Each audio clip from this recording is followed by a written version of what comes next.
Hi, welcome to Taquaya's channel. You done got you a dime piece, man. A lot of guys think, oh, when they hear that you've had an STD, oh, she's a hoe, oh, she's a thot, oh, she had to been sleeping around. No, you can get an STD, AIDS, anything on your first try, like your first time opening up to someone on that level. And for me and him to have had such a bond and so much chemistry, I would have never thought he would have done something like that to me. It was absolutely a horrible feeling. But if you like the video, go ahead and subscribe and give it a thumbs up.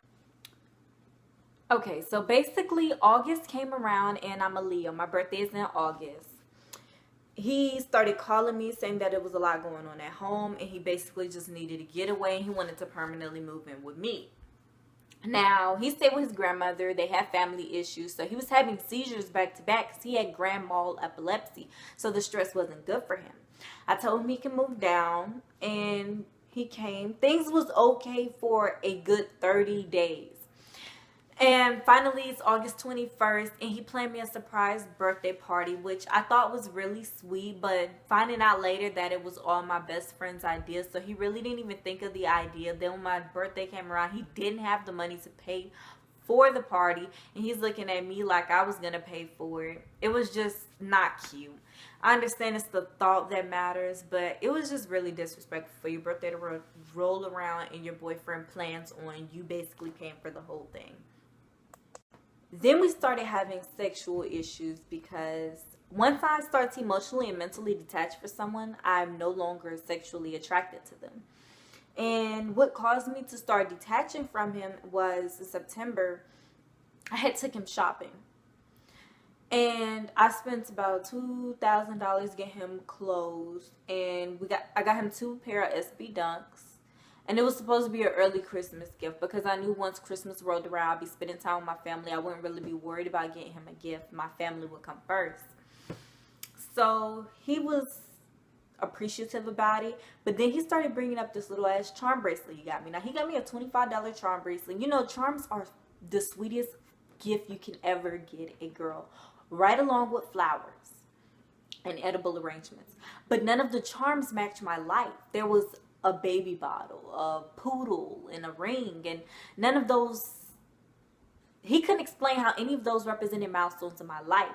And I was starting to think that he was just doing stuff to be able to say he did it for his friends and family and to boast about it later, but to me it wasn't nothing.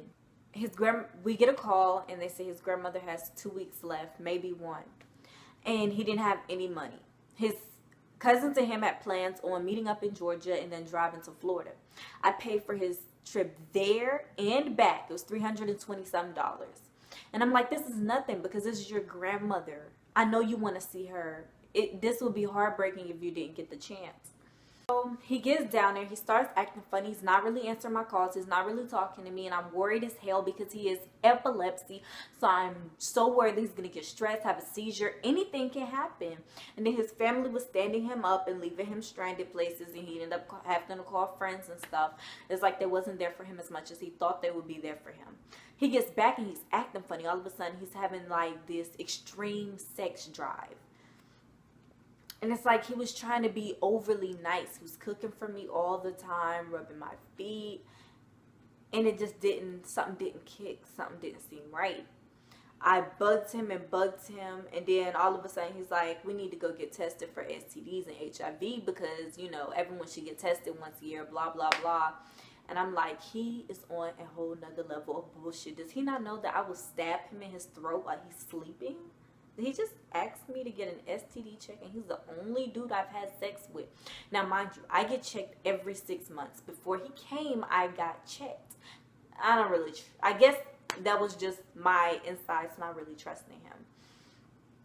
So I'm like, why would I need to get tested again? I shouldn't have never had to get tested, period, throughout our 2-year and 7-month relationship because you're the only person I kiss, hold, anything. It took him weeks. I started noticing him and his best friend's relationship was off. And I'm like, how are you going to tell me now y'all are having issues? But when you was down there sleeping at her house, you didn't tell me y'all had any problems or any issues or that anything was going on. He was like, well, she came on to me and you know she's a hoe. So I might have an STD because she sleeps around. And I'm like, this is the same bitch that you didn't have me sending money to help with her child, because that's your godson, and you know that y'all did some shit, because I don't believe she came on to you. I believe y'all had sex. And you got me sitting here looking stupid, sending this chick money, worried about this bitch and her baby. Like, it really didn't sit well with me. It didn't sit well with me at all. Because when she needed money and he didn't have it, I sent it to her. When she needed him to come down there because she was depressed and he didn't have the money to get down there, I paid for those trips. I paid for most of his trips to go visit her ass, and didn't even know that he was cheating with her the whole fucking time. And it really hurt. It broke me. I cried every day, even throughout us trying. And his family was like, oh, I'm sick of this bitch calling your phone crying, because he did go back to New York for a supposed trip and took all the clothes and shoes that I bought him and left the ones that his family got him, and then he got himself. But he went down there for a trip. They're like, why the fuck is she calling your phone crying? And she's always calling your, because he fucking cheated on me. And then it was like, oh, he never cheated on you. He wouldn't cheat on you. How could he have the time? Because he was staying at that bitch house for 4 fucking days. And he fucked her. That's where he had the time. And I didn't like his family. I don't like them for shit. My family would have outed me. They would have never even had my back. If I tell you that he told me he cheated and you're still sitting there making up excuses. But yeah, it was just a lot of animosity. So he came back down. And he got tested while he was up there. Didn't even tell me. But you're not worried about me. You're not thinking about me. I obviously didn't matter. And I didn't really have the time. My job wouldn't let me take any days off. So in order for me to schedule a time to get tested, I'd have to be allowed a day off. I'm the only one at risk. The only one that doesn't know if they're safe. In fact, he didn't even want to tell me his results. So I don't know what the hell was going on. And then I found out later that while he was driving himself to and from work, he was cheating and giving bitches rides in my car. And it hurt so bad. Eventually, we fell apart. He left me for another girl. I'll admit, I got left for another girl. And I had never been that hurt. I cried for about 30 days, all November. Then December rolled around and I got Bell's palsy. Mind you, you can get Bell's palsy from extreme stress. It's basically where one side of your face is paralyzed. I couldn't see. I couldn't drive myself to work. I couldn't really eat anything because I couldn't taste nothing. So it just felt repulsive to even eat anything. And I'm going through all of this alone. But when he went through anything, I was that one person that had his back. The only person he could call to talk to when he needed something. And it really hurt. My mom told me I should have threw his shit in the trash or burnt it. But I gave his stuff to his family. Like, you can have your stuff. I don't need it. My whole family, like, completely hates him at this point. And he's came back March trying to get back with me. And I just can't feel it. Like, you put me through too much. You hurt me too bad. You had me looking too fucking goofy. My mom was like, there's no fucking way his family doesn't know the shit that he's doing when they're probably the ones putting him on. It was my worst relationship ever. Like, things was great the first 2 years, and the last 7 months just went completely ploop. My fear for getting tested for an STD and the fact that it took me so long to even get time off from my job to get tested had me stressed, crying, in and out of the hospital. So I finally was able to get tested. And it was like a lot. It was a lot of stress. And now when he calls me saying that he needs someone to talk to because his family's treating him bad, bitch, bye.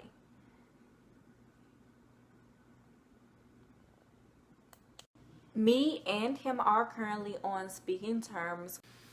He knows practically everything about me, so it feels like I can still open up to him. We just will never be on that level. I hate when he calls and he's like, oh, you're the best guy I ever met. I've never met anyone better. I've tried so hard to find someone like you and qualities like you and still haven't found anyone.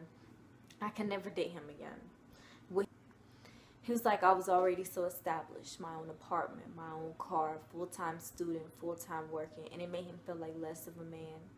So he'd go find women he felt like were less than me to make him feel like he was the man. Like he could provide for them shit that, or make them feel like he could provide for them on a whole nother level than he could make me feel. Like the security for him and me wasn't there because I was already surpassed him and these women were beneath him. And it hurt hearing that. Me just being who I am and working hard and being ambitious and conquering my goals and what I set out to do could make someone feel like they need to cheat on me.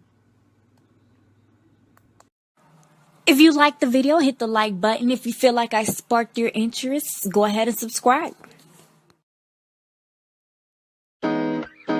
Yeah.